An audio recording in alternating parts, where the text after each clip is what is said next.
عن أبي هريرة رضي الله تعالى عنه قال قال النبي صلى الله عليه وسلم হযরত আবু হুরায়রা বর্ণনা করেন বিশ্বনবী জানিয়েছেন ইয়াকালু লি সাহিবিল কোরআন কিয়ামতের দিন সাহেবে কোরআন যারা সাহেবে কোরআন কারা এই যে আজ যারা কোরআনে কারিমের সাথে সম্পৃক্ত হওয়ার জন্য বসে আছেন আপনারা সাহেবে কোরআন কোরআন শোনার জন্য জানার জন্য বোঝার জন্য যারা চেষ্টা চালাচ্ছেন এত দামি হয়ে গেছি আজকে আমরা কোরআনের কারণে এই যে কোরআন শরীফ এই টেবিলের উপরে আছে আমার মনে হয় চরম পর্যায়ের বিয়াদব ছাড়া কেউ এই টেবিলে এখন আর পাও দেবে না দেবে কয়েকদিন আগে পাগল নামে একটা ছেলে নর্থ সাউথ বিশ্ববিদ্যালয় কোরআনের উপরে পা দিয়েছে আমরা ধিক্কার জানাচ্ছি সে যেই হোক যদিও অন্য ধর্মের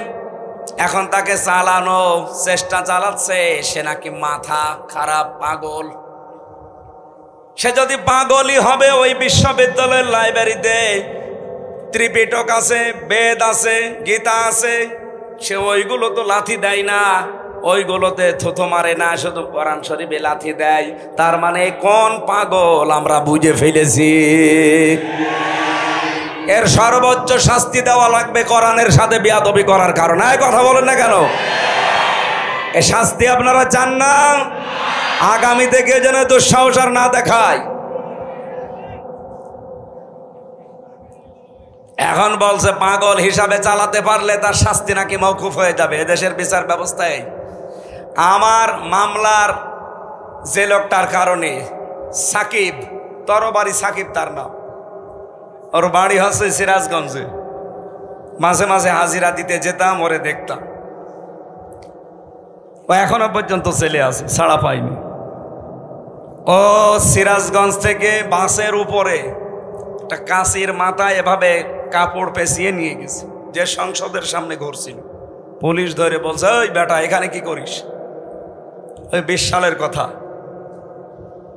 বলছে আমি এই সংসদ ভেঙে ফেলবো সংসদ ভেঙে ফেলবো মানে এই কাঁচি দিয়ে সংসদ ভাঙা যায় যায় আমির হামজার ওয়াজ শুনে আমি উদ্বুদ্ধ হয়েছি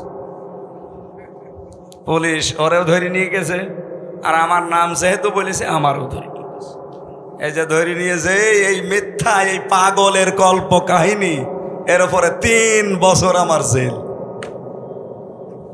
ওই পাগলরে আমি মাঝে মাঝে জিজ্ঞাসা করতাম এক জায়গায় থাকতাম তো এই আমার জীবনে কোনোদিন দেখেছিস না যে তুই আমার নাম বললি কোন কারণে রিমান্ডে বলছে আমারে বলতে বলিস মানে হ্যাঁ প্রথম দিন যেদিন আমি কাশি নিয়ে গিয়েছি আমি তো ঘোরাফেরা করছিলাম আমারে বলছে কয়েকজনের নাম তোর বলা লাগবে তাহলে তোরে ছেড়ে দেব আমি তো এই আশায় বলেছি প্রথমে কয়েকজনের নাম আমার সামনে বললো তার ভেতরে আপনার নামটা আমার খুব ভালো লেগেছে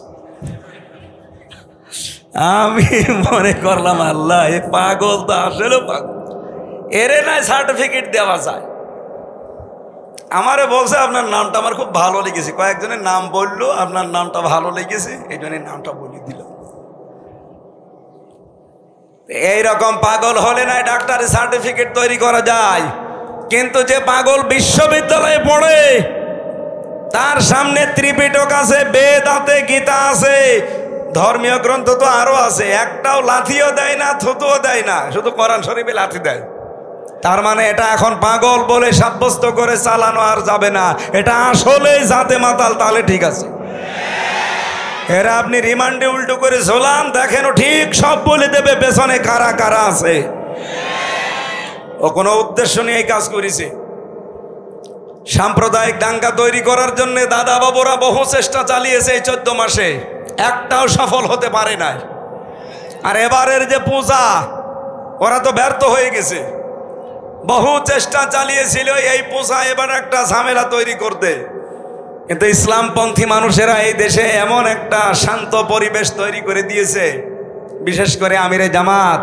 ডক্টর শফিকুর রহমান তার এক কথায় এই দেশের হাজার লক্ষ মানুষেরা সব নিস্তব্ধ হয়ে গেছে তিনি জানিয়েছিলেন এই দেশের মসজিদ যদি পাহারা দেওয়া না লাগে মন্দিরও পাহারা দেওয়া লাগবে না এই কথা বলেন বলে নাই লক্ষ লক্ষ মসজিদ এই দেশে পাহারা দেওয়া লাগে না, রাত দিন পড়ে থাকে।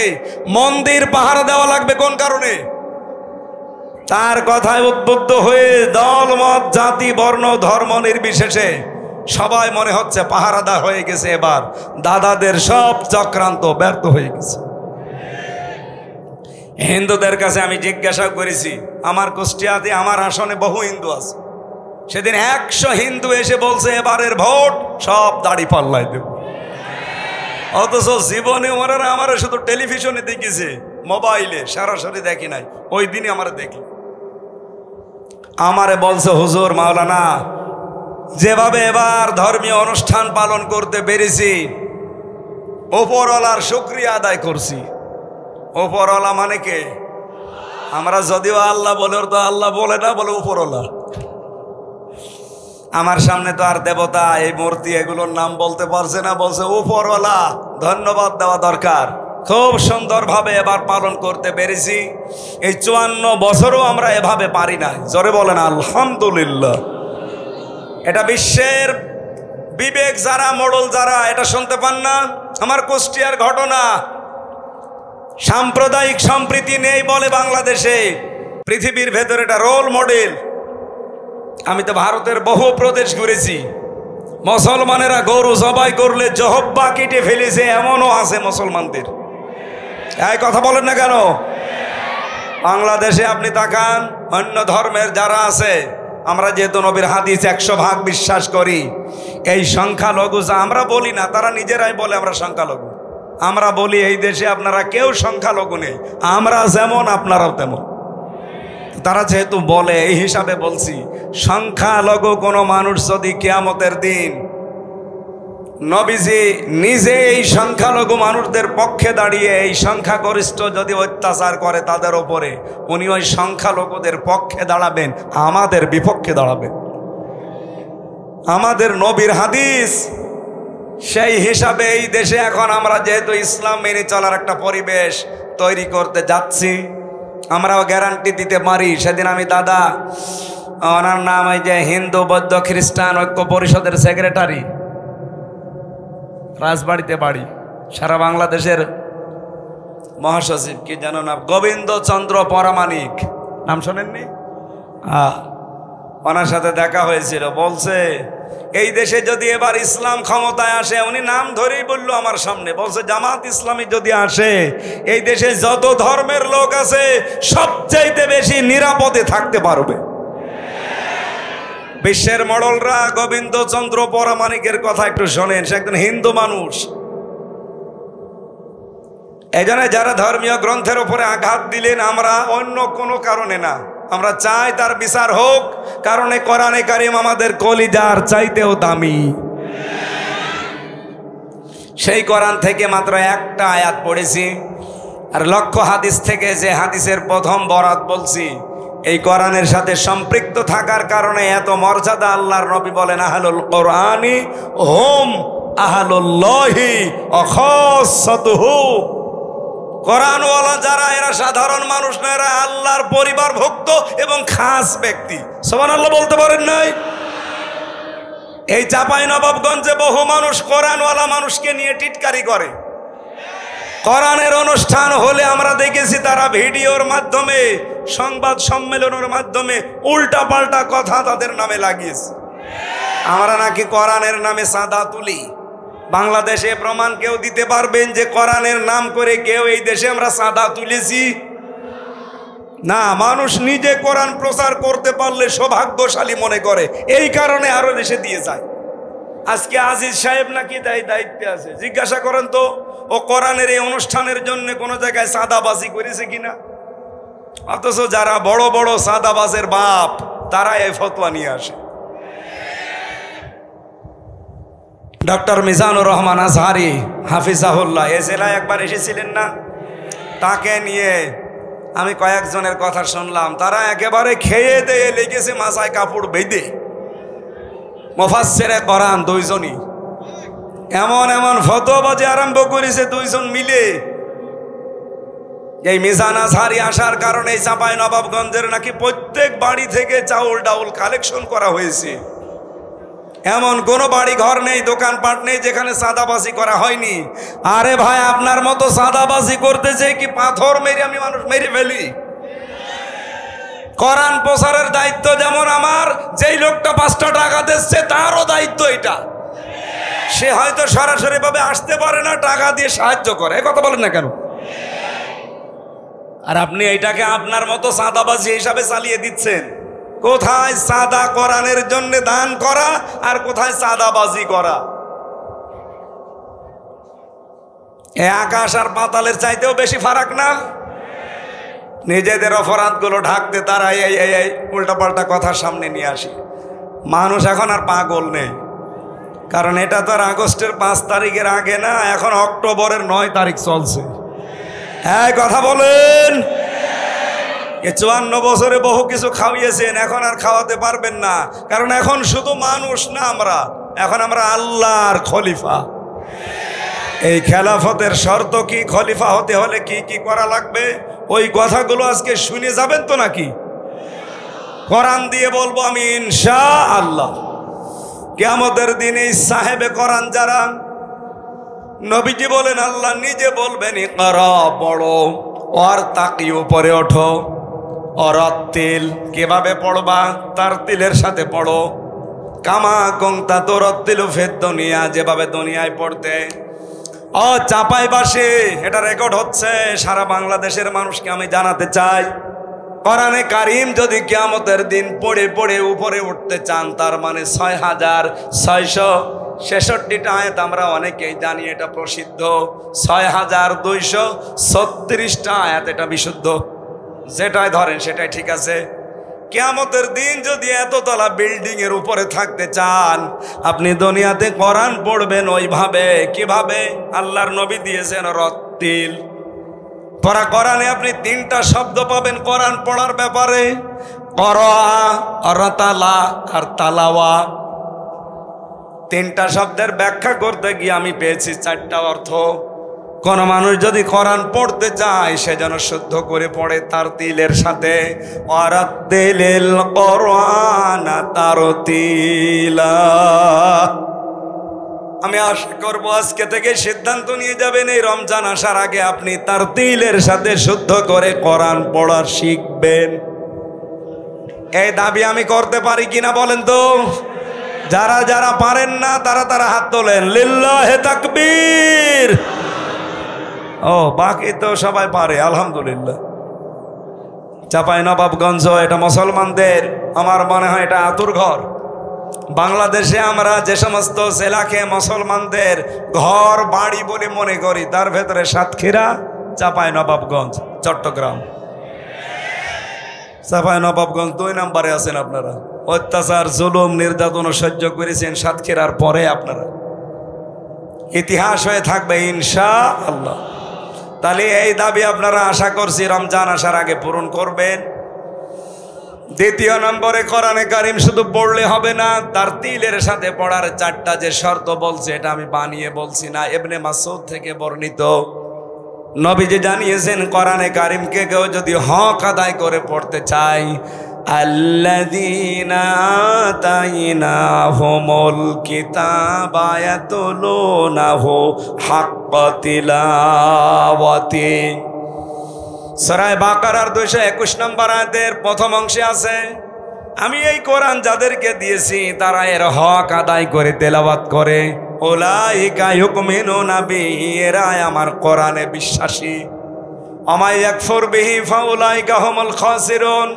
এখানে হক আদায় করে যদি কেউ না পড়ে কোরআন, আল্লাহ বলেন তারা কোরআন বিশ্বাস করে না, এই মানুষগুলো ক্ষতিগ্রস্ত। বলেন নাউজুবিল্লাহ। এ পর্যন্ত আমার মনে হয় আপনি আয়াত শোনার পরে কিছু বোঝেননি, এবার বুঝবেন। এদিকে তাকান। আল্লাহ যে হাক্কা তিলাওয়াতি দিয়েছেন, হক আদায় করে তেলাওয়াত। আমি হক আদায় করে তেলাওয়াতের ব্যাখ্যা যতগুলো তাফসির মিলিয়েছি, ফি জিলালিল কোরআনে আমার কাছে সবচাইতে বেশি পারফেক্ট মনে হয়েছে। সাইয়্যিদ কুতুব রহমতুল্লাহ আলাইহি তিনি বলেন, কেউ যদি কোরআন হক আদায় করে পড়তে চায়, সে যেন তেলাওয়াত করে থেমে থেমে, শুদ্ধ করে, স্পষ্টভাবে, যেটা আমি আপনাদের আহ্বান জানালাম। 2 নম্বরে, শুধু পড়লে হবে না, এটাকে আপনাকে বোঝার চেষ্টা করা লাগবে। কি কথা বুঝতেছে? আপনি দেখবেন সূরা হিজরের 87 নাম্বার আয়াতটা একটু বাড়ি দে। ওয়ালাকাদ আতাইনাকা সাবআম মিনাল মাসানি ওয়াল কুরআনাল আযীম। বলেন আল্লাহু আকবার। আল্লাহ বলেন অবশ্যই আমি হে নবী আপনার কাছে 7টা আয়াত বিশিষ্ট একটা কোরআন দিয়েছি। এটা পূর্ণ পাঠ করা লাগে। এই যে বারবার আপনাকে কোরআন পাঠ করা লাগে কেন জানেন? এই মহান কোরআনকে এই 7 আয়াত বিশিষ্ট সূরাকে আমরা সূরা ফাতিহা বলে ডাকি। কেন বারবার এটা পড়া লাগে? দিন রাত 24 ঘন্টায় শুধু ফরজ নামাজও কেউ যদি পড়ে 17 রাকাত, কয় রাকাত? এই 17 রাকাত নামাজের প্রতি রাকাতে এই সূরা ফাতিহা কিন্তু একবার করে পড়া লাগে। কি কথা বলেন না কেন? কেন বারবার এটা রিভাইজ দিচ্ছেন, বারবার এটা রিপিট করছেন কেন? একটা উদ্দেশ্য আল্লাহর আছে। আপনি যেন বোঝেন যে আপনি কি বলতে চান আল্লাহকে। পড়া কোরআন শরীফ আমি একটা স্টাডির জায়গায় রেখে দেখলাম কোরআনে কারিমে আল্লাহ তেলাওয়াত সাজিয়েছেন 5 ওয়াক্ত নামাজের ফরজ, সুন্নত, ওয়াজিব, নফল। এই নামাজগুলো যদি আপনি পড়তে থাকেন, তাহাজ্জুদ আছে, ইশরাক আছে, আওবিন আছে, বিভিন্ন নামাজ আছে। এই নামাজগুলোতে যদি কোরআন শরীফ আপনি নিয়মিত পড়েন, আমি মিলিয়েছিলাম জেলখানায় থাকতে এটা 7 দিনে পড়া কোরআন শরীফ নামাজের ভেতরে পড়ে শেষ করা সম্ভব। আমি নিজে পড়েছি 5 ওয়াক্ত নামাজ মিলে। আমি সুন্নত পড়লেও 4 পৃষ্ঠা দিয়ে 4 রাকাত পড়তাম। তাহাজ্জুদে প্রায় 2 পারা, 2.5 পারা, 3 পারা চেষ্টা করতাম পড়ার।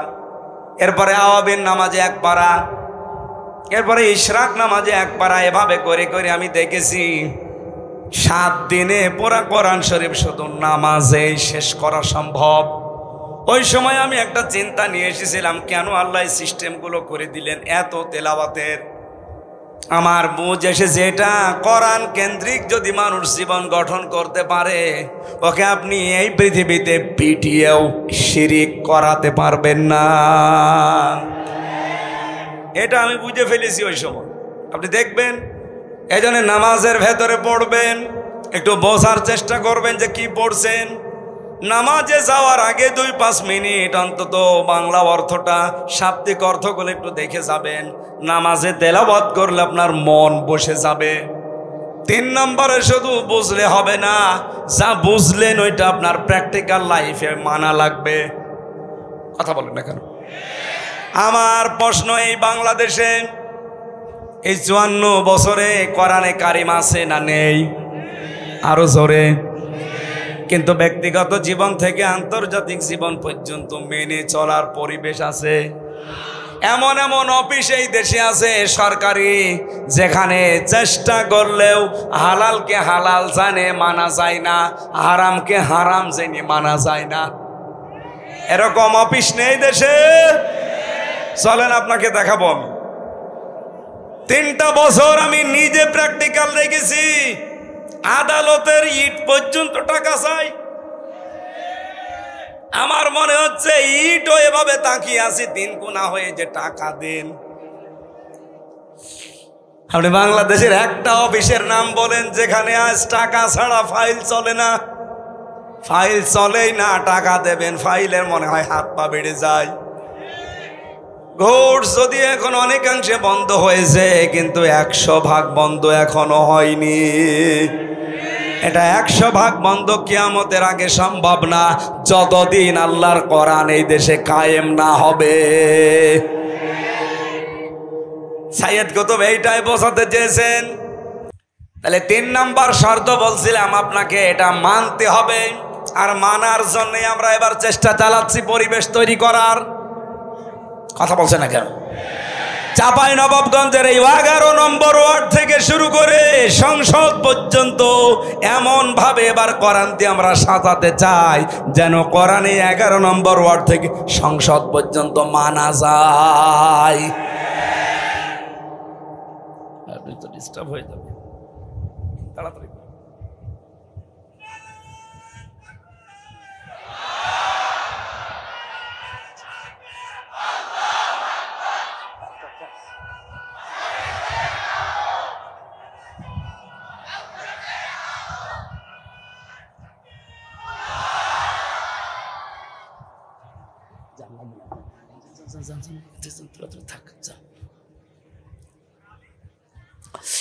চাপাই বাসে 4 নাম্বারটা বলছিলাম, এই পৃথিবীর ময়দানে কোরআন যেন মানুষ মানতে পারে সেই ব্যবস্থা করে দিতে হবে।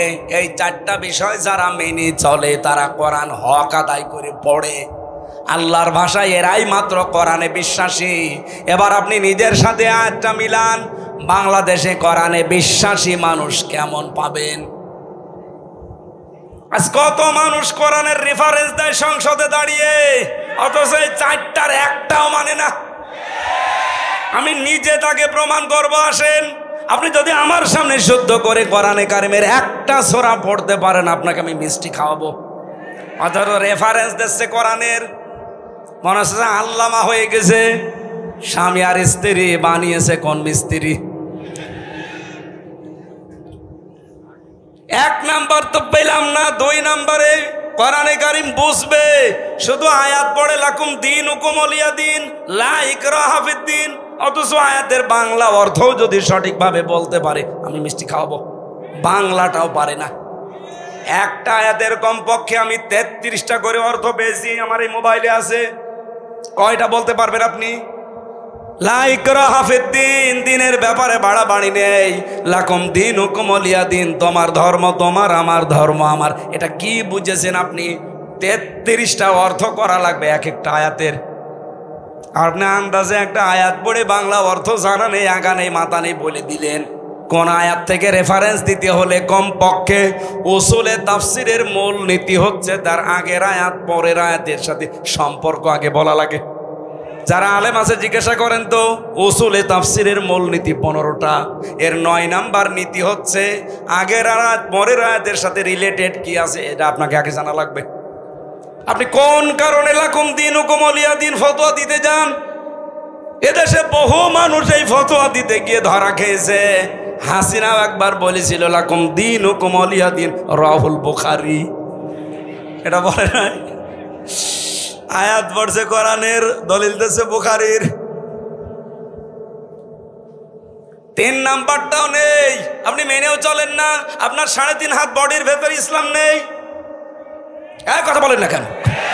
আপনি তাকান, তার 3.5 হাত বডির ভেতরে ইসলাম আছে, তার পরিবারে ইসলাম আছে, তার স্ত্রী দেখলে শয়তান পর্যন্ত লজ্জা পায়। একটা বউ হইল, বউ দেশে মানুষের নেই।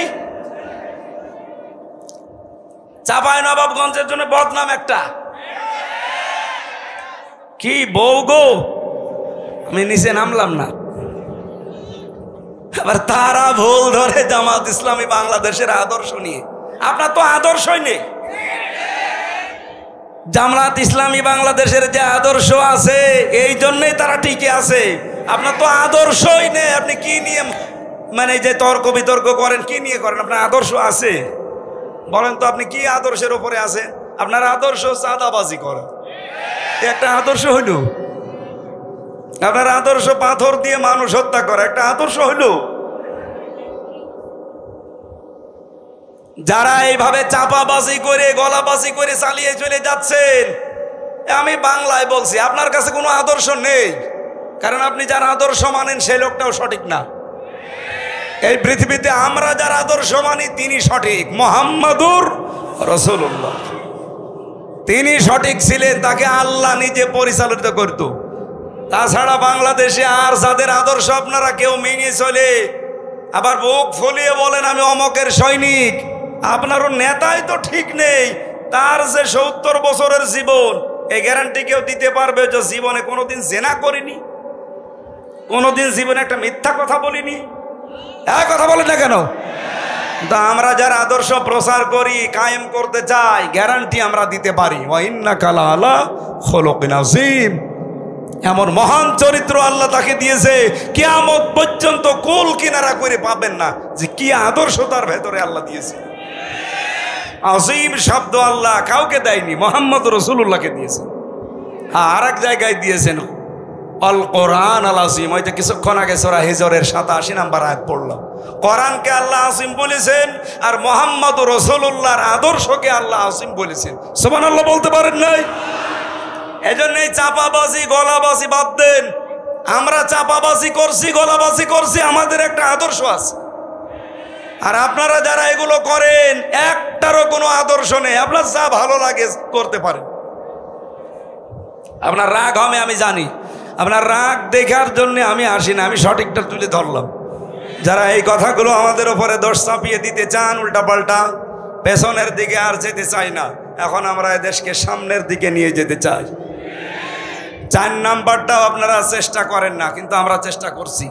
আমরা চাই নিজে শুধু মানব না, মানুষ যেন মানতে পারে সেই ব্যবস্থা করে দিতে চাই। কামা কংতা তোরত দিল ফের দুনিয়া, এইভাবে করে আমরা যেহেতু পড়ছি, কিয়ামতের দিন আমরা এই হক আদায় করে পড়তে পারবো। অরাত্তিল অরতাকি পড়বো আর উপরে উঠতে থাকবো। ফাইন্না মানসিলাকা ইনদা আখিরি আয়াতিন তাকরাউহা, নবীজি বলেন পড়তে পড়তে যেখানে পড়া শেষ হয়ে যাবে ওই জায়গায় আল্লাহ তোমার স্থান দেবে। জোরে বলেন সুবহানাল্লাহ। এই হাদিসটা আমি সহ যারা এসেছি প্রত্যেকের জীবনে আল্লাহ যেন মানার তৌফিক দেন।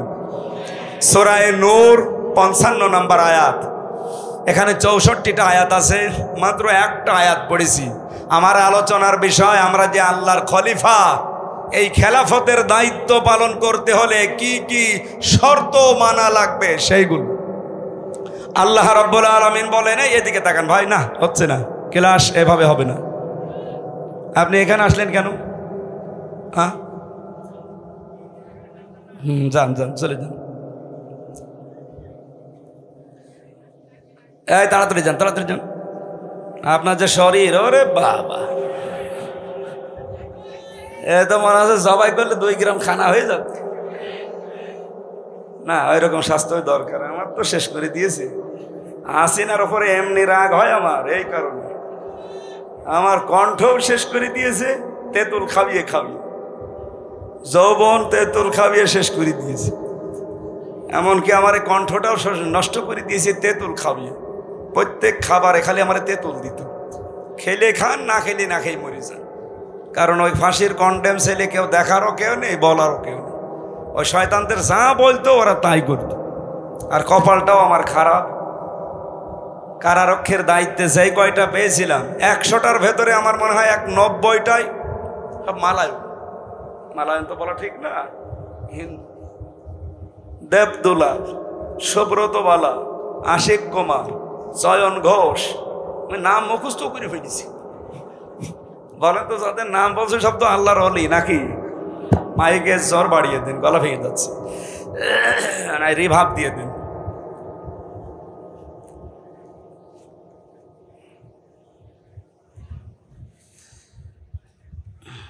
সূরার নাম কি মনে আছে নাকি দেখি তো? নূর। কোরআনের 55টা নাম আছে, তার ভেতরে 5 নাম্বার নাম পেয়েছি আমি, নূর। কোরআনের নাম কি? এই নূর একটা সূরারও নাম। আল্লাহ রাব্বুল আলামিন ইরশাদ করছেন, ওয়া'দাল্লাহুল্লাযীনা আমানু মিনকুম ওয়া আমিলুস সলিহাত, তোমাদের ভেতরে যারা ঈমান আনে এবং আমলে সালেহ করে, এই 2টা কন্ডিশন যারা মেনে চলতে পারে, আল্লাহ তাদের সাথে ওয়াদা করছেন। আমার প্রশ্ন হচ্ছে, আল্লাহ পাক এখানে ওয়াদা দিয়েছেন, ওয়াদা করছে না করেছে? এটা মাঝি, অতীতের শব্দ। আল্লাহ ওয়াদা করে ফেলেছেন।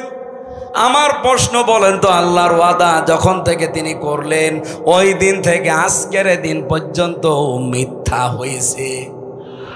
আরো জোরে বলেন। মিথ্যা হয়নি, তার প্রমাণ কি? আল্লাহ পাক বলেন, কামাস্তাখলাফাল্লাযীনা মিন ক্বাবলিহিম লা ইস্তাখলিফান্নাহুম ফিল আরদ, লামে তাকিদ নুনে সাকিলা, অবশ্যই আমি আল্লাহ তাদেরকে জমিনের খেলাফতি, শাসন ক্ষমতা, জমিনের কর্তৃত্ব, নেতৃত্ব দান করব, যেমন তাদের পূর্বপুরুষদেরকে আমি আল্লাহ দিয়েছিলাম। আল্লাহর ওয়াদা যে সত্য, এর প্রমাণ এইটাই। এর আগে যারাই দুনিয়া থেকে ঈমান আর আমলের পরীক্ষায় উত্তীর্ণ হতে পেরেছে, একটা মানুষকে আমার আল্লাহ তার এই ওয়াদা থেকে বঞ্চিত করেন নাই। প্রতিটি মানুষদেরকে আমার আল্লাহ ওয়াদা দেখিয়েছেন। যারা ঈমানের উপরে টিকেছিল, ঈমান আনলেই শুধু হয় না, ঈমান টিকিয়ে রাখতে হয়। এখানে বহু মানুষ বসে আছেন, যদি জিজ্ঞাসা করি নামাজ ভেঙে যায় কয়টা কারণে বলেন তো, বলে 7 কারণে। কথা বলেন না কেন? যদি এখন বলা হয় যে রোজা ভেঙে যায় কয় কারণে বলেন তো, হয়তো 10টা কারণ বলবেন। কোন মানুষকে যদি জিজ্ঞাসা করি এখানে যারা একটু জাননেওয়ালা, যে হজ ভেঙে যায় কয় কারণে, যদি ওর লেখাপড়া করা থাকে বলতে পারবে যে হজ এই কয় কারণে ভেঙে যায়। আমার মনে হচ্ছে এখানে একটা বিষয় 100 জনের প্রায় 90 জন পারবে না। যদি এখন বলা হয় যে ঈমান ভেঙে যায় কয় কারণে, 100 জনের 90 জনই ফেল করবে। এই কথা বলেন না কেন? অথচ খেলাফতের দায়িত্ব দেওয়ার জন্য প্রথম শর্ত ঈমান। আপনার ঈমান থাকলেই হবে না, ঈমান আবার ভেঙে যায়, নষ্ট হয়ে যায়। ঈমান যেন টিকে থাকে, সেই জন্য ঈমান ভাঙার কারণগুলো জানা লাগবে। আমি একটা একটা করে হাদিস থেকে বলছি, মিলিয়ে নেন আপনার ভেতরে পাওয়া যায় কিনা। 1 নম্বরে, ইবাদতে আল্লাহর সঙ্গে যদি কাউকে শিরিক করেন আপনার ঈমান ভেঙে যাবে। সূরা মায়েদার 72 নম্বর আয়াতে আছে দলিলটা, সূরা নিসার 48 নম্বর আছে। 2 নম্বরে, আল্লাহ ও বান্দার মধ্যে কাউকে মধ্যস্থকারী কেউ যদি মনে করে তাহলে তার ঈমান ভেঙে যাবে। এটা সূরা ইউনুসের 18 নম্বর আয়াতে আছে। কাফেরকে কেউ যদি কাফের মনে না করে তার ঈমান ভেঙে যাবে। সূরা আলে ইমরানের 28 নম্বর আয়াতে আছে। মুসলমানদের বিরুদ্ধে মুশরিকদের সমর্থন এবং সহযোগিতা করা, যেটাই বাংলাদেশে এখন একটু বেশি হচ্ছে। অনেকেই শেয়ার পাওয়ার জন্য ঈমানের ধার ধারছেন না, দাদারা যা বলছে ও তাই করছে। আমি নাম না নিয়ে বললাম, আপনি দেখেন এটার সহযোগিতা করলে আপনার ঈমান ভেঙে যাবে। সূরা মায়েদার 51 নম্বর আয়াতে আছে, সূরা তাওবার 23 নম্বর আয়াতে আছে। জাদু শিক্ষা করা এবং শেখানো আপনার ঈমান ভেঙে যাবে। সূরা বাকারার 102 নম্বর আয়াতে আছে। দিনের কোন বিধানকে নিয়ে যদি কেউ ঠাট্টা বিদ্রুপ মস্করা করে তার ঈমান ভেঙে যাবে। সূরা তাওবার 65-66 নম্বর আয়াতে আছে। দিন ইসলাম থেকে কেউ যদি মুখ ফিরিয়ে অন্য দিনের দিকে একটু মুখ ঘুরিয়ে নেয়, এটা সূরা সাজদার 22 নম্বর আয়াতে আছে। কাউকে দিন শরীয়তের ঊর্ধ্বে যদি কেউ মনে করে তার ঈমান ভেঙে যায়। সূরা মায়েদার 3 নম্বর আয়াতে আছে। রাসূলুল্লাহর ফয়সালার তুলনায় অন্য কারো ফয়সালাকে কেউ যদি উত্তম মনে করে, এটা সূরা নিসার 65 নম্বর আয়াতে আছে। মুহাম্মদুর রাসূলুল্লাহর আনিত বিধানকে কেউ যদি অপছন্দ করে, এটা আছে সূরা মুহাম্মদের 9 নম্বর আয়াতে এবং সূরা নিসার 65 নম্বর আয়াতে। এই দলিলগুলো আমি যা বললাম বাড়িতে রেকর্ড করে ফেলেছে, একটু মিলিয়ে দেখবেন আপনার ঈমান আছে না গেছে। কোরআনে কারীম জানাচ্ছে, ওয়ামিনান নাসি মান ইয়াকুলু আমান্না বিল্লাহি ওয়া বিল ইয়াউমিল আখিরি ওয়া মা হুম বিমুমিনিন। মানুষের ভেতরে অনেক মানুষ এমন আছে বলে আল্লাহ তোমাকে বিশ্বাস করি, কিয়ামত হবে তাও বিশ্বাস করি। আল্লাহ বলেন ওয়া মা হুম বিমুমিনিন, এরা কিন্তু মুমিন না। তাহলে কথাটা কি? কথা হচ্ছে এই কথা যা বললো এটা তার মুখের কথা, এটা তার মনের কথা না। এরকম পাবলিক দেশে নেই। বলেন বলেন। সুতরাং আমাদের ঈমানের উপরে টিকে থাকতে হলে ঈমান ভাঙার কারণগুলো জানার দরকার। আশা করছে 10টা আপনি মুখস্থ করে নেবেন বাড়িতে। আমি আয়াত নাম্বারগুলো বলে দিয়েছি, কারণও 10টা বলেছি। রেকর্ড যদি করে থাকেন মিলিয়ে মিলিয়ে দেখবেন আপনার ঈমান আছে। লিখেছিলাম এই বিষয় নিয়ে, ঈমান আনার পদ্ধতি, মুসলমান কখন কাফের হয়ে যায়। 120 পৃষ্ঠা লিখেছিলাম। এটা মনে হয় গাড়িতে এখন আর নেই। তাহজিব সেন্টার রাজশাহী থেকে এটা পাবলিশ করে। যদি এটা কোনো জায়গায় পান দেখবেন আপনার ঈমান আমার মনে হয় এখন আর থাকার মতো না। কারণ কর্মকাণ্ড এবং যে কাজ কারমার বিশ্বাস আমরা দেখাচ্ছি এটা ঈমান থাকার মতো না।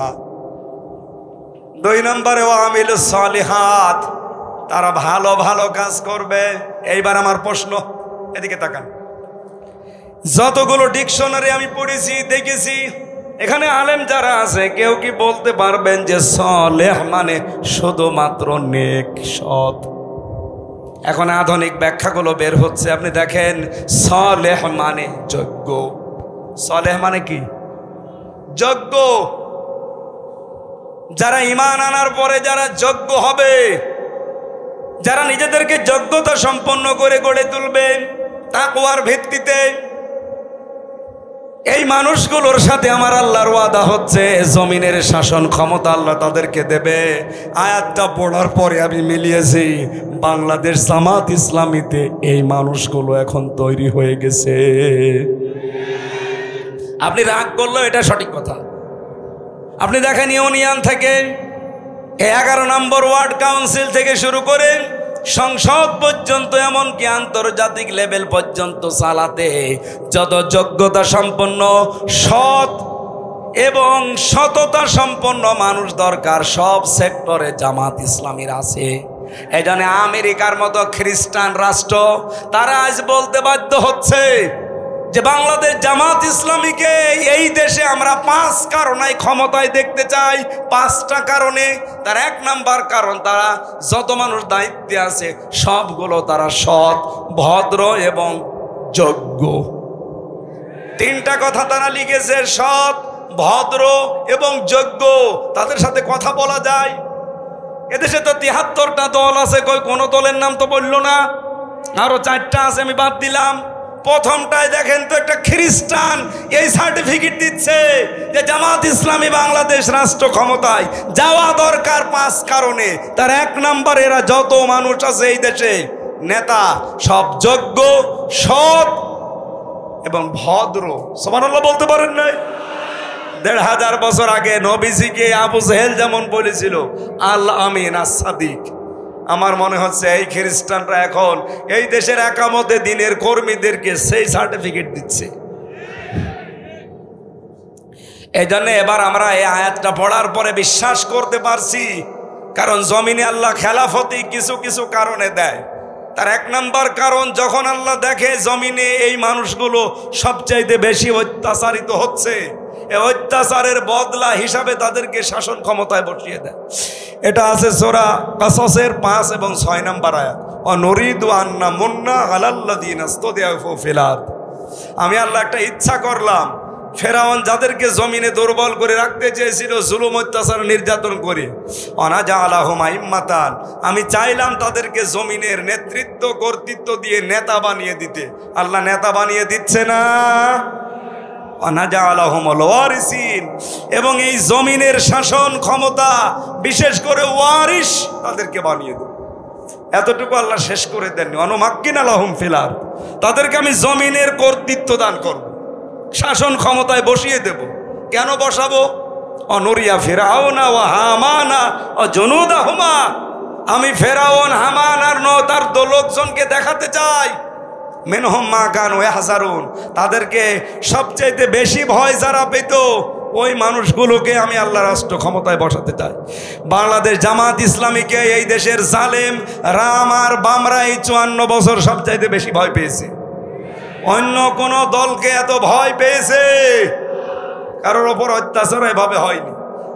এদের ওপর অত্যাচার করেছে একটাই মাত্র কারণ তারা বুঝে ফেলেছে যে এরা সম্ভাবনা একেবারে কাছাকাছি। এই জন্য আমাদের উচিত হচ্ছে এই আয়াতটার কিছু আবেগ আছে। রব্বুল আলামিন বলেন এর প্রথম আবেগ কি?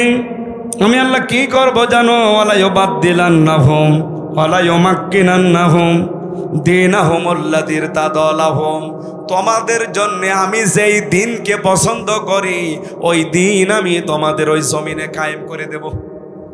কথা থেকে খেয়াল করেন, ওয়ালা ইউমাক্কিনান্না লাহুম, লামে তাকিদ নুনে সাকিলা, দীনাহুমুল্লাযী ইরতাদালাহুম, তোমাদের জন্য যেই দিন আমি পছন্দ করেছি ওই দিন আমি ওই জায়গায় কায়েম করব। তার নাম কি? এই কথা বলেন। আয়াত আমি 100% বিশ্বাস করি। এই হিসাবে বাংলাদেশে এবার ইসলাম কায়েম হবেই, হয় আপনাকে নিয়ে নয় আপনাকে বাদ দিয়ে। আপনি যদি আসতে চান চলে আসেন, আপনাকে নিয়েই কায়েম হবে। আর যদি কপাল পোড়া থাকেন আপনি থাকেন, আপনাকে বাদ দিয়ে ইসলাম কায়েম হবে ইনশাআল্লাহ। আল্লাহ পাক বলেন দ্বিতীয় নম্বরে কি করব, ওয়ালা ইউবাদদিলান্নাহুম মিন বাদি খাউফিহিম আমনা, আমি পাল্টিয়ে দেব, পরিবর্তন করে দেব তাদের ভয়ের সংস্কৃতিকে নিরাপত্তা দিয়ে। কি ভয় ছিল বলেন তো আগস্টের 5 তারিখের আগে? আমির হামজা আসবে এই কথা শুনলেই 14টা ব্যারিকেড পড়ে যেত। এই কথা বলেন না কেন? আমি এই চাঁপাইনবাবগঞ্জের পৌরসভার ভেতরে ঢুকে এরপরে আবার কুষ্টিয়ায় চলে গেছি, আসতে দেয়নি। আগস্টের 5 তারিখের মাসখানিক আগে আমি আসতে চেয়েছিলাম, আমি আর শাহেক জামাল উদ্দিন ভাই ওনারে আসতে দিয়েছে, আমারে বলছে ও আসলে 144 ধারা জারি। এতগুলো মানুষের সামনে কোরআনের কথা বলবো এরকম একটা পরিবেশ ছিল, সব আল্লাহ পাল্টিয়ে ভয়ের সংস্কৃতি দূর করে আজ নিরাপত্তা দিয়ে দিয়েছে। যে পুলিশ এতদিন ধরার জন্য পেছনে পেছনে দৌড় দিত, এখন তারা পেছনে পেছনে পাহারা দেওয়ার জন্য দৌড় দেয়। কুষ্টিয়ায় এসপি ডিসি ওসি তো বাদই দিলাম, এসপি ডিসি সহ মিটিং করার সময় যে এসপি ডিসির আগস্টের 5 তারিখের আগে আমির হামজা জেলে আছে কথা শুনলে মোনাজাত করতেছে ভালো, অথচ এখন তারা মিটিং করলে আমারে নিয়ে উদ্বোধন করায়। কিছুদিন আগে কুষ্টিয়ার মডেল থানা উদ্বোধন হয়েছে, ডিআইজি এসেছিল খুলনা রেঞ্জের, আমাকে দাওয়াত দিয়ে কথা বলার সুযোগ দিয়ে মেহমান করে নিয়ে গেছে। আল্লাহ মনে হচ্ছে আয়াতটা বাস্তবে আমাদেরকে দেখিয়ে দিয়েছে, ভয়ের সংস্কৃতি সব দূর করে নিরাপত্তার বেষ্টনী দিয়েছে। এই কথা বলেন না কেন? এখন আমাদের কাজ কি হবে? ইয়াবুদুনানি, ইবাদত করা লাগবে এখন আল্লাহর। লা ইউশরিকুনা বি শাইআ, আল্লাহর ইবাদতের সাথে কাউকে শরীক করা যাবে। ওমান কাফারা বাদা যালিকা, এরপরেও যদি কেউ মুখ ফিরিয়ে চলে যান ফাউলাইকা হুমুল ফাসিকুন, তারাই গুনাহগার, তারাই ফাসিক, তারাই সীমালঙ্ঘনকারী। আল্লাহ আমাদেরকে এই আয়াতের যে কন্ডিশনগুলো শুনলাম, ইবাদত করা লাগবে আল্লাহর, শিরিক করা যাবে না, এই শর্তগুলো মেনে ঈমান আর আমলের উপরে প্রতিষ্ঠিত থেকে খেলাফতের দায়িত্ব এবার যেন আমাদের দান করেন, বলেন আমিন। মেয়েরা যারা এসেছেন বিভিন্ন জায়গায়, শুধু নামাজ পড়া, রোজা রাখা আর কালো বোরকা পরা ইবাদত না। আপনার জন্য আমার লিখিত বই আছে, দাম্পত্য জীবনের কলহ এবং তার সমাধান। এটা মেয়েদের, প্রত্যেক বউকে পড়াবে ও কেন গন্ডগোল করে। আর এটা ঈমান আনার যে পদ্ধতি বললাম, এই যেটা নোট করেছিলাম এই বই থেকে, আমার লিখিত বই, এটা নিয়েছেন, কাজে লাগবে, মেয়েদেরকে দেবেন, মঞ্চে আছে। আমি যতটুকু বুঝেছি, পরিবারে আর শান্তির পেছনে, শান্তি না থাকার পেছনে দায়ী বউ আর শাশুড়ি, এই দুইজনের ছোট মনের কারণে। এই কথা বলা লাগবে। আমার মতো হাজার হাজার স্বামী এখানে বসে আছে, মেয়েরা যারা এসেছেন এবার একটু ঘুম থেকে ওঠেন। আপনারা তো ঘুমাচ্ছেন, ওঠেন। শুধু নামাজ পড়বেন, রোজা রাখবেন, কালো বোরকা পরবেন, জান্নাতে চলে যাবেন না। যেই মেয়েটা পুত্রবধূ হয়ে আসে ওইটাকে নিজের মেয়ের মতো মনে করা লাগবে। এটা আজ 100টার 98টা শাশুড়ি মনে করে না। এই কথা বলে না কেন? নিজের মেয়ে 4টা 5টা করে সেদ্ধ ডিম খায়, দুধ খায়, কলা খায়, বাকিগুলোর নাম নাই বললাম, মরণের খাওয়া খায়, কিচ্ছু বলে না। আর বেটার বউ যদি একটা সেদ্ধ ডিম খায়, চোখ মোটামুটি করে তাকায়। এরকম শাশুড়ি দেশে নেই। মেয়েদেরকে বলা দরকার যে কার শাশুড়ি এরকম ছোট মনের, হাত তোলেন তো। এই আপনি কি মেয়ে লোক? মেয়ে লোককে বলছি।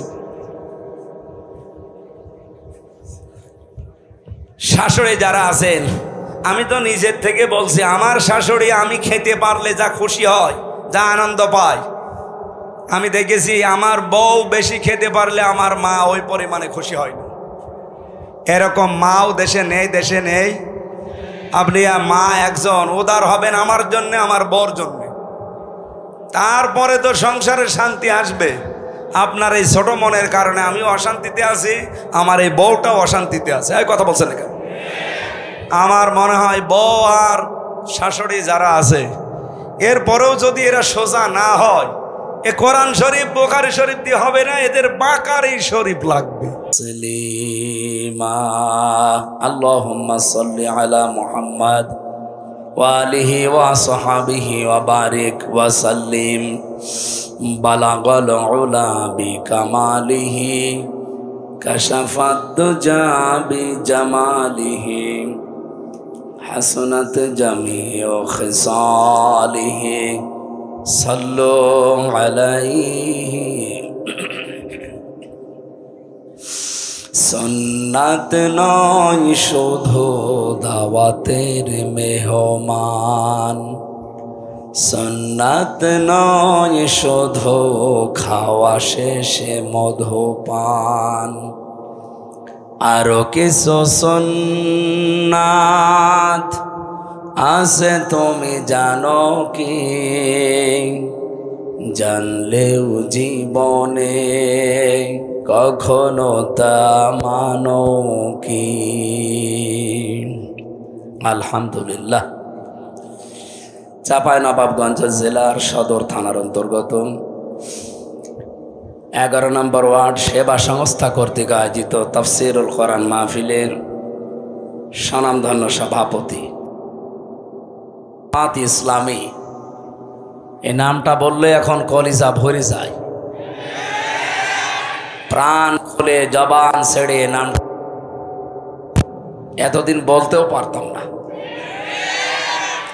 বাংলাদেশ জামাত ইসলামী কার শ্রদ্ধাভাজন আমির মাওলানা আবু যার গেফারি আতালাল্লাহু উমরাহু ওয়া বারাকাল্লাহু ফি হায়াতি, প্রধান অতিথি বাংলাদেশ জামাত ইসলামী ঢাকা মহানগরী দক্ষিণ ও কেন্দ্রীয় নির্বাহী পরিষদের সদস্য, এই আসনের জন্য বাংলাদেশ জামাত ইসলামী থেকে মনোনীত নমিনি শ্রদ্ধাভাজন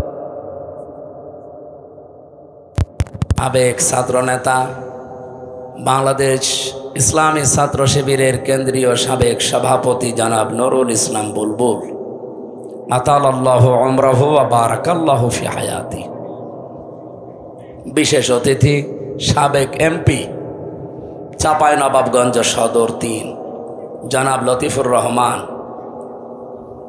এখানে আরেকজন আছেন সাবেক মেয়র চাঁপাইনবাবগঞ্জ পৌরসভার, আমার ভালোবাসার মানুষ, শ্রদ্ধাভাজন ব্যক্তিত্ব জনাব নজরুল ইসলাম। হায়াতে তাজ্জাবা সিহাতে কুল্লিয়া কামনা করছি, বলেন আমিন।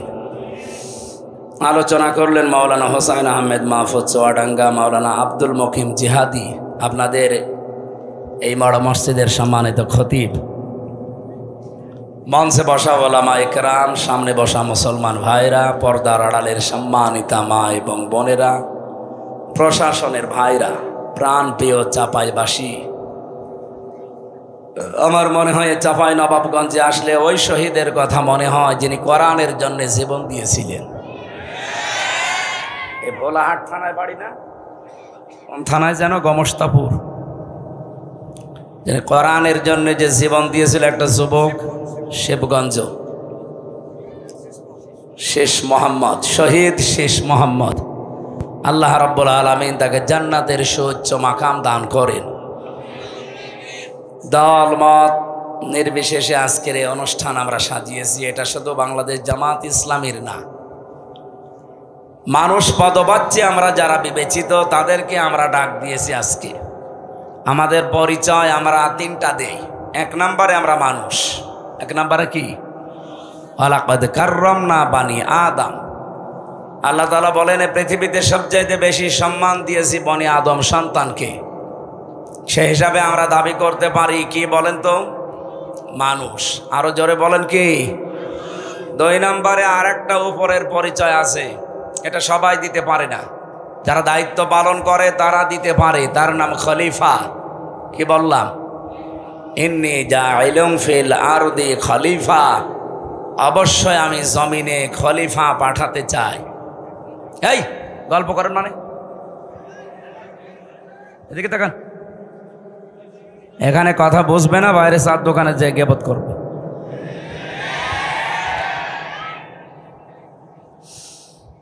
আল্লাহ তাআলা ফেরেশতাদেরকে বলেছিলেন ইন্নী জাইলুম ফিল মাদারিসি খলিফা, কি জবাব দিলেন না?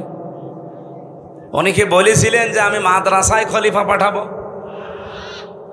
আজ যারা শুধু মাদ্রাসার খলিফা হয়ে বসে আছে, ইন্নী জাইলুন ফিল খানকা খলিফা, আমি খানকায় খলিফা পাঠাবো বলেছিলেন। আজ যারা খানকা কেন্দ্রিক, দরবার কেন্দ্রিক, সিলসিলা কেন্দ্রিক শুধু বসে আছেন খলিফা হয়ে, বলে আমি অমক পীরের খলিফা। আপনি তো দাবি করবেন আমি আল্লাহর খলিফা, কিসের পীরের খলিফা? আপনি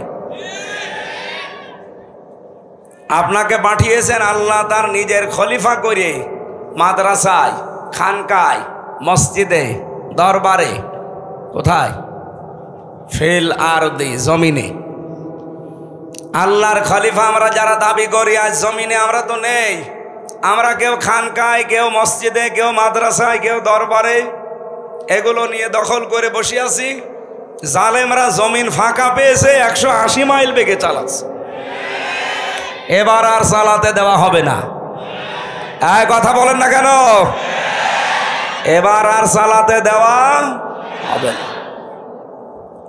এবার চালাতে চাইলে আমাদের ওপর দিয়ে চালাতে হবে, কারণ এখন আমরা জমিনে আছি। এতদিন জমিনে হয়তো থাকতে দেননি। আর কিছু মানুষ যদি জমিনে থাকার পরিবেশ ছিল, তারা শুধু ওই কেন্দ্রিক কেন্দ্রিক কেন্দ্রিক ছিল। কোন কেন্দ্রিক বুঝেছেন? এরাই শুধু চার দেওয়ালের মাঝে এইটাকেই মনে করেছে এইটাই দুনিয়া। আমি তো নিজে কওমি মাদ্রাসায় পড়েছি, হাফেজি মাদ্রাসায় পড়ে দেখেছি। যখন পড়তাম আমার মনে হইতো যে এইটাই মনে হয় পৃথিবী, এর বাইরে আর কিছু নেই। আমার কওমি মাদ্রাসা যেহেতু একটু বড় ছিল, তো মনে করতাম যে এর বাইরে মনে হয় আর পৃথিবী তার কিছু নেই। বাইরে যখন বিশ্ববিদ্যালয়ে আসলাম তখন দেখি ও আল্লাহ, ও তো কিছুই না। এরপরে যখন বাইরের দেশে গেলাম, মালয়েশিয়াতে, ওই জায়গায় যে দেখি এই যে বাংলাদেশে যে বিশ্ববিদ্যালয় বলা হয়, ওর কাছে এগুলো সব মানে বাচ্চা।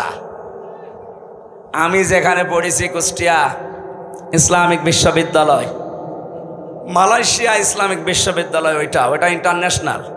ওইটার কাছে এইটা বাচ্চাও না, ওটার কমপক্ষে 15 ভাগের 1 ভাগও হবে না, এত ছোট জায়গায়। অথচ এখানে পড়ার পরে মনে হতো ওরে বাবা কি জায়গায় আসলাম। আমার মনে হয় এই দেশে, আমি এটা বললাম এই কারণে, এই দেশে যারা এই 4 দেওয়ালের মাঝখানে লেখাপড়া করা মানুষ, এদের সর্বোচ্চ চাহিদা যে একটা মসজিদ আর একটা মাদ্রাসা পেলেই হবে। এই কারণে তারা দুনিয়া আখেরাত ওইভাবে না বোঝার কারণে, তারা ওস্তাদগণের এবং তাদের সিলেবাসের দোষের কারণে তারা ফতোয়াবাজি এখন করছে একামতে দ্বীনের বিরুদ্ধে। আমি কথা বোঝাতে পেরেছি কিনা জানি না। আপনি দেখেন এত বড় বড় দাড়ি নিয়ে নিজেরা তো দিন কায়েম করার চেষ্টা করেই না, আরো যারা করার পর্যায়ে চলে এসেছে তাদের এখন বিরুদ্ধে এই 54 বছর আগের ফতোয়া আরম্ভ করেছে। বিভিন্ন দরবার থেকে এখন ফতোয়া আসতেছে যে বাংলাদেশে একামতে দিন যারা কায়েম করতে চায়, এই 80 বছরে তাদের অর্জন কি? তাদের অর্জন নাকি কিছুই নেই। আপনি কিছুই দেখতে পান না। আপনি নিজে স্টেজে উঠে বলেন যে আমি কোনো রাজনীতি করি না, আপনার এই কথা বলা যায় কি করি? বিশ্বনবী মুহাম্মদুর রাসূলুল্লাহর নবুয়ত পাওয়ার পর থেকে ইন্তেকাল, এই 23 বছরের 1 সেকেন্ডও আপনি বাদ দিতে পারবেন না। কথা বলেন না কেন? নবীজি এই বিশাল জীবনে রাজনীতি না করলে উনি রাষ্ট্রপ্রধান হলেন কি করে? আর আপনি গা বাঁচানোর জন্য বলেন যে আমি কিন্তু কোনো দল করি না, রাজনীতি করি না। পিটিয়ে সোজা করা দরকার শয়তান। বলে জামাত ইসলামী বাংলাদেশের কোনো অবদানে 80 বছরে আমরা দেখি না। আপনি কি দেখবেন? এই 80 বছরে তারা যা করেছে, আপনাকে এরকম 50টা 80 বছর দিলেও কিচ্ছু পারবেন না দরবার নিয়ে। আপনি তো আছেন আপনার শুধু ব্যবসা নিয়ে। 20,000 মরিদ থাকলে প্রতি মাসে মাসে 1 টাকা করে দিলে 20,000 টাকা। কথা বলেন না কেন?